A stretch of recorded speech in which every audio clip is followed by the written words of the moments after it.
Hi guys. So ఒక పెద్ద మనిషి ఏం చెప్పిండంటే, ఆయన ఏం చెప్పలే, అన్ని మనమే నేర్చుకోవాలని చెప్పిండు అన్నట్టు.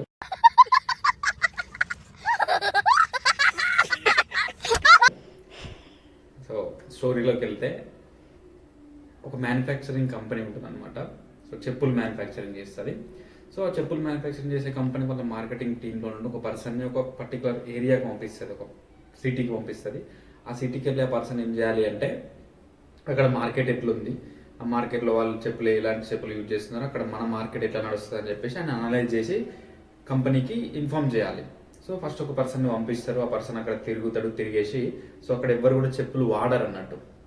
సో చెప్పులు వాడకపోయేసరికి ఈయన వే ఆఫ్ థాట్ ఏంటి అంటే, అక్కడ ఎవరు వాడరు, మన బిజినెస్ అక్కడ రన్ కాదు అండ్ అక్కడ ఎటువంటి సేల్ కాదు అని చెప్పేసి అతను అనాలిసిస్ చేసి కంపెనీకి చెప్పేశారు. సో అదే మ్యానుఫ్యాక్చరింగ్ కంపెనీ ఇంకొక పర్సన్ని అదే ఏరియాకి పంపిస్తుంది అనమాట మళ్ళీ కొద్ది రోజుల తర్వాత. సో ఈ పర్సన్ వే ఆఫ్ థింకింగ్ ఎట్లుంటుంది అంటే, సో అతను అక్కడికి వెళ్తాడు, మొత్తం అనాలిసిస్ చేస్తాడు, అక్కడ ఎవ్వరు చెప్పులు వాడట్లేదు.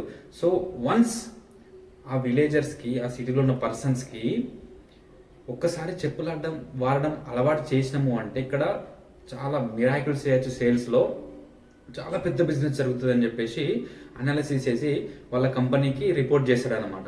సో ఇక్కడ చూడండి సినారియో ఎట్లా ఉంది అంటే, ఫస్ట్ పర్సన్ అసలు ఎవరు వాడరు అని చెప్పేసి గివప్ ఇచ్చాడు. సెకండ్ పర్సన్ సో ఇక్కడ ఒకసారి వాళ్ళకి అలవాటు చేస్తే సో మిరాకిల్ బిజినెస్ జరుగుతుంది అని చెప్పేసి అనాలిసిస్ చేసాడు. సో ప్రతి ఒక్క దానికి కూడా ఇట్లనే పాజిటివ్ ఉంటుంది, నెగిటివ్ ఉంటుంది. సో ఈ రెండిట్లలో మనం చూసే చూపును బట్టి మనం పాజిటివ్ తీసుకోవాలా, నెగిటివ్ తీసుకోవాలని చెప్పేసి ఉంటుందన్నమాట. సో ఒక కాయిన్కి హెడ్స్ టైల్స్ ఎట్లా ఉంటుందో ప్రతి ఒక్క విషయానికి పాజిటివ్ నెగిటివ్ ఉంటుంది. సో అది మనం చూసే చూపులో ఉంటుంది అనమాట. జై హింద్.